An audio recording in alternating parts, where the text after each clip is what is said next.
South Africa's youth unemployment reality is another national crisis. Revealing a surge in numbers, the latest first quarter Stats SA figures lay bare a surge in youth unemployment, rising 241,000 to a staggering 4.9 million people out of work. While depressing and concerning, some are not taking the news sitting down, vowing to turn the tide on youth unemployment. Empowa Youth is a national initiative to empower this demographic, and it comes into sharp focus ahead of Youth Month in June. And they're going to Orange Farm in southern Johannesburg to give young people their work exposure, networking opportunities with prospective employers, and a suite of other offerings. So let's find out more with Dumisile Le Roux, who's the head of Empowa Youth. Good evening, Dumi, and welcome to the program tonight. Again, when we see these quarterly results, and the picture keeps, I mean, there might be slight bumps here and there, but generally it is, overwhelmingly, I suppose, depressing, concerning for young people who want to be gainfully employed, who want to basically have a future and a life, and they literally have nowhere to go in South Africa. Tell us part of what the philosophical impetus is behind Empowa Youth. Why are you embarking on this journey? All right. So thank you so much for having me on the show this evening, rather. So Empowa Youth is a product of Empowa Works, which is a marketing agency that's based in Isle of Houghton, here in Johannesburg.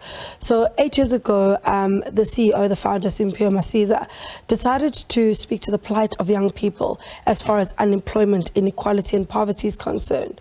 So we started with a one-day job summit in Orange Farm, where youth came in, they were exposed to different sectors and industries that exist in terms of the world of work. And over the years, we've been able to expand, exposing young people to what are the job opportunities that exist there, out there for you, and how do you grab a hold onto these opportunities. So it's really Empowa Works playing their part in ensuring that youth are not left behind, youth are provided with information sessions, and most importantly, the opportunities that they require in order to tap into their futures. All right, so we'll talk in a second about exactly what 20,000 young people I think you're aiming to reach this time round with your outreach program. What has been, over the last 8 years, the net benefit of the programmatic work that you're doing? All right. So I think we've gracefully done so well for ourselves. I think over the past 3 years, we've been able to impact at least 1,900 youth with opportunities. So I'm talking about internships, bursaries, mentorship opportunities, job opportunities at large.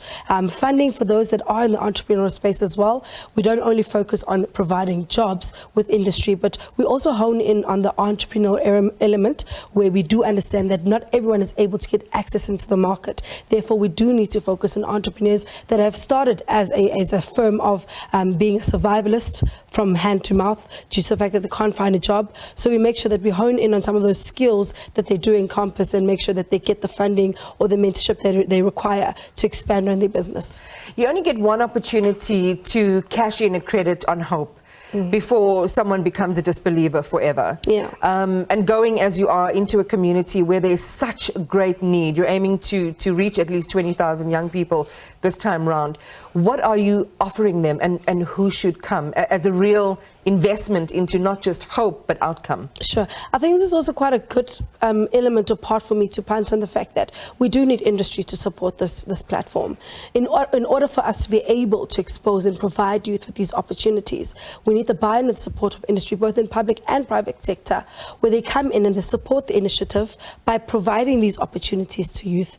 I do know that there's a mismatch in terms of the labor demand and what sits out there. So what we're able to then do is bring the industry that does exist and does believe and have hope in the platform, and then we then marry them with the youth that they then require to fill in the various posts that they have within their entities. So not all 20,000 will be matched with something, but the idea is to get a good group and good cohort together that have the highest chance of success. Sure. You're bringing in, as I said in the intro, potential employers. You're bringing in some skills development around entrepreneurship and so on. Who should come? How do they apply?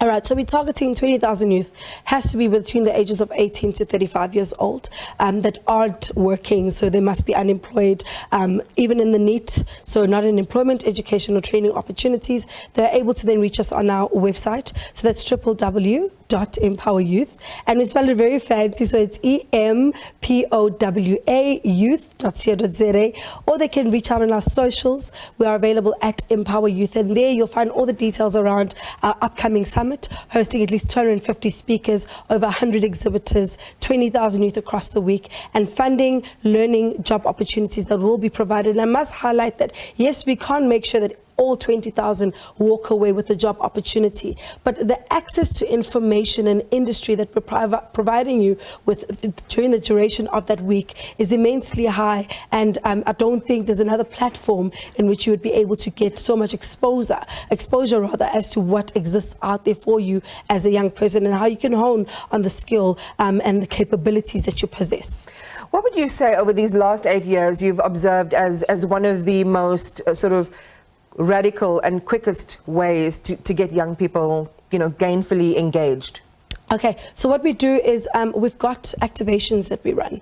So we go on ground and we engage youth on site. So within the area of Orange Farm for the past month or so, we've been activating, engaging them, getting their insights in terms of what is it that they're looking for, what is it that they're wanting to gain out of this particular platform. And what did they tell you? Because what is a very stark observation for me is, you know, what is the old saying, anything for us without us is against us. And I like the idea of going beforehand and finding out what young people want. What did they tell you?